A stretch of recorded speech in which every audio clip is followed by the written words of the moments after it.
sudah wafat tiba-tiba menyala sendiri. Dari speaker, suara berat berkata, "Masih di pos, butuh pengganti."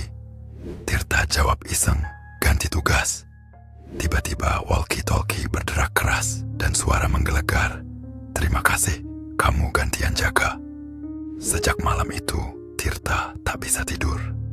Tiap jam 3 pagi, suara laporan tugas terdengar dari walkie, dan pintu rumahnya terkunci dari luar. Kalau kamu menerima panggilan tugas dari dunia lain, kamu tolak.